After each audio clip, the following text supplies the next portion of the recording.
Good afternoon, Danny. So, thank you for your video on the theory of relativity. It was very interesting. Now, my problem is I can't think of something interesting to follow up with that. But I will attempt to try. I will enlighten you with 5 facts about my personal hero, Nelson Mandela. So, Mandela fact number 1. Now, we know him as Nelson Mandela, but Nelson was actually the name given to him by his English teacher. His actual birth name was Rohihlahla, which is a name in his native language, a language which I cannot pronounce.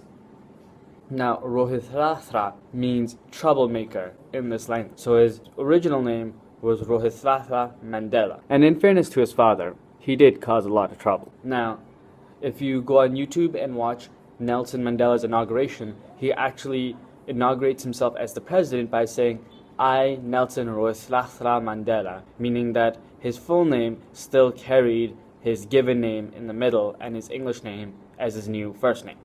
Fact number 2 and 3, I'm going to try to address 2 of the major criticisms about Mandela. First is that he's often called a terrorist, and second, that he's often called a communist. And sometimes you will see references to Mandela being a communist terrorist. So, let me address those. Fact number 2. So while Mandela was trying to struggle to attain more freedom for the black people in Africa, which were oppressed by the apartheid regime of the white minority, Mandela participated in a political party called the ANC. And while he was the ANC, he founded a branch of the ANC which was called the Sizwe, which is Zulu for Spear of the Nation. This new branch of the ANC became the new military wing of the ANC, and therefore Mandela participated in creating a terrorist organization. Now, this terrorist organization, the Sizwe, specialized in sabotage.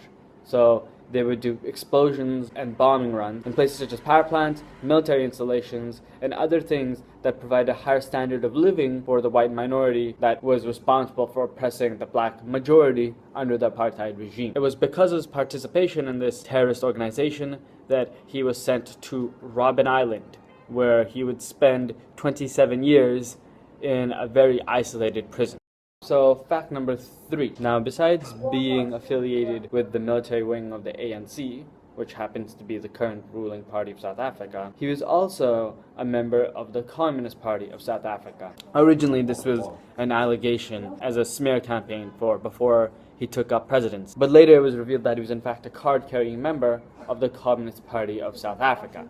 And for that reason, he was often called a communist and a terrorist, because of his sympathies to the communist parties and his affiliation with the terrorist group known as Sizwe. However, it's worth remembering that at the time in South Africa, the Communist Party was operated mainly by white South Africans that were against the apartheid regime. And as far as the anti-apartheid movement was concerned, having members of the white majority support their movement brought a lot of legitimacy to their campaign, very similar to the civil rights campaign movement which we learned about in high school. So while we remember Mandela as the great peace-loving, reconciliating saint that he's currently known for, it is worth remembering that the criticisms of Mandela did have a root in reality. He was affiliated with a terrorist organization, and he did participate in acts of terrorism for which he admitted and was convicted for. And he did have sympathies for communists, as the communists were one of the few people that were willing to support his movement during their early stages before his presidency.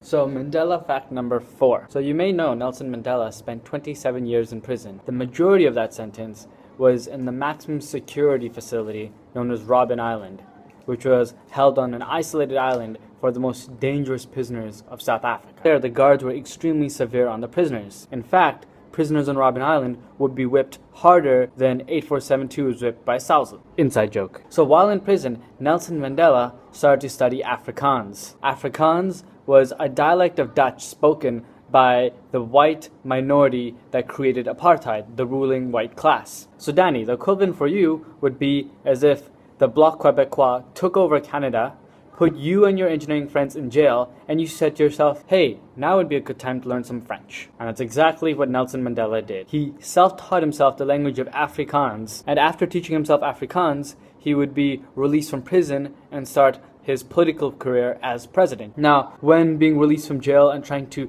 garner support amongst the white minority, Nelson Mandela's skill in Afrikaans would help immensely, because his ability to speak their language would show that he actually genuinely cares and understands about the culture of the white minority, rather than being vengeful and spiteful of the white minority, as many of the Afrikaners feared.